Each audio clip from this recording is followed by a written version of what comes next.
Karibu sana kuitazama Kipepeo Digital. Mimi naitwa Elijah Beyeza. Niko hapa katika jiji la Dar es Salaam, viwanja vya Tanganyika Packers Kawe, ambako leo kuna tamasha kubwa linaloitwa Twenzetu kwa Yesu. Machache kati ya mengi waliweza kuzungumza. Mkuu wa wilaya Kinondoni Mheshimiwa Hasadi Mtambule ameweza kutoa neno kuasa vijana kwamba kwa Yesu hakuna madawa ya kulevya. Lakini vile mkurugenzi wa Upendo Media naye ameweza kutoa neno kuhusu tamasha hili la Twenzetu kwa Yesu. Ukienda kwa Yesu hakuna madawa ya kulevya. Ukienda kwa Yesu hakuna ulawiti, hakuna ubakaji, hakuna uzurulaji, hakuna wizi. Kwa hiyo vijana wote wa kanisa hili na washirika wote waendelee kwenda kwa Yesu, kwa sababu kwa Yesu kuna mambo yote. Lakini pia tumejifunza kupitia kongamano hili kwamba ukiendelea wewe kuwa mcha Mungu vizuri, basi hata masuala ya uwekezaji na namna yako ya uishi yataendelea kuboreka tu. Na sisi kupitia mama yetu Daktari Samia Suluhu Hassan, Rais wa Jamhuri ya Muungano wa Tanzania, ameendelea kuifungua nchi hii kwa wawekezaji wa nje na wawekezaji wa ndani. Na nitoe tu mfano, sisi manispaa yetu ya Kinondoni tunajishukuru na ninawapongeza manispaa kwa kazi nzuri wanayofanya ya ukusanyaji wa mapato.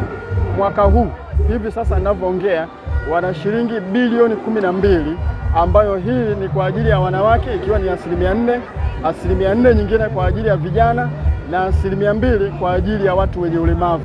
Karibu. Asante. Tumeenda tamasha hili la Twenzetu kwa Yesu kwa mwaka 2025 kwa mafanikio makubwa sana.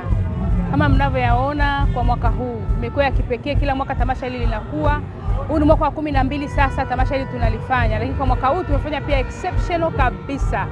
Tumekuwa na tamasha lingine pale Mlimani City, tamasha zuri la corporate event la Twenzetu kwa Yesu. Walihudhuria watu wazima wenye vaa suti zao, waliovaa nguo zao kama vile wanakwenda harusini. It was excellent. Ilikuwa nzuri sana kwa sababu walifurahi, walimwimbia Mungu wao, wakaabudu, wakaomba. Hayo ndio malengo yetu sisi tunayotamani kuona watu wanafikia. Kwa mwaka huu kwa eneo la vijana hapa Tanganyika Packers, tarehe ya 21 mwenyewe mnaona ni mafuriko. Kwa hiyo tunamshukuru Mungu kwa ajili, kwa sababu tukiimba na vijana tunawapa neno, tukiwapa neno wanaimba, wakiimba tunawapa neno. Kwa hiyo kuna mtu mmoja, wawili, watatu, 10, 1000, mamia na maelfu watakuwa wameondoka na kitu kwenye mioyo yao. Kama sio kubadilika, basi ni kufikiria kubadilika. Lakini pia siri ya mafanikio haya ni commitment na malengo. Kama tulivyosema, ishi kwa malengo, ndio tuliokuwa nayo tangu mwaka jana mwezi wa 10 tukifanya maandalizi ya tamasha hili, na sasa tumefanikiwa. Tarehe 21 hii leo tumefika kwa mafanikio hayo mnayoyaona. Ninaendelea kutoa wito wangu kwa vijana wote wa Kitanzania, tuishi kwa malengo. Uwe mtoto wa darasa la kwanza, uwe wa form 4, uwe wa chuo kikuu, uwe unatafuta ajira, ishi kwa malengo. Majina naitwa ndugu Anthony Elias, ni mratibu wa kampeni ya mswada wa sheria ya Mama Samia kwa manispaa Kinondoni. Kampeni hii inaratibiwa na Wizara ya Katiba na Sheria, na mwaka 2023 Mheshimiwa Rais ilizindua rasmi kwa maana utekelezaji katika mikoa yote ya Tanzania bara na visiwani. Kwa sasa tumeanza tarehe 16 mwezi wa 6 mwaka 2025. Tumeweza kuzindua pale viwanja vya Mbagala Maturubai na Mheshimiwa Waziri Mkuu. Lakini kwa sasa kwa manispaa Kinondoni utekelezaji wake tumeanza tangu tarehe 16 mpaka tarehe 25. Na jambo la kwanza nipende kupongeza kanisa kwa kuandaa tamasha hili, kwa sababu kwanza tumeweza kukutana na vijana wengi, ambao vijana hawa ndio kundi rika ambalo mwisho wa siku aidha wanakinzana na sheria ama wanavunja sheria.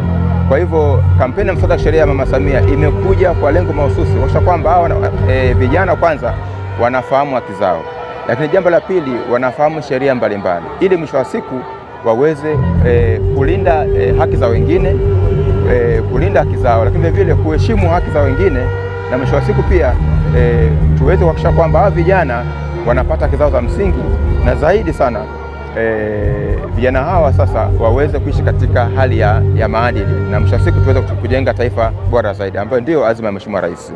Naam. Naitwa Jennifer Tenga, ni mwenyekiti wa umoja wa vijana mtaa Kiskuru. Nimekuwa excited leo kufika kwenye tamasha la Twenzetu kwa Yesu 2025. Kama kauli mbiu yetu inavyosema, ishi kwa malengo. Vijana tuhakikishe tuna maono, tuandike dreams zetu, tuishi katika dreams zetu, lakini tumtumaini Mungu, tuhakikishe tunasali, tuhakikishe tunafanya bidii katika kufanya kazi makazini, mashambani, kwenye biashara zetu. Ishi kwa malengo 2025, Twenzetu kwa Yesu.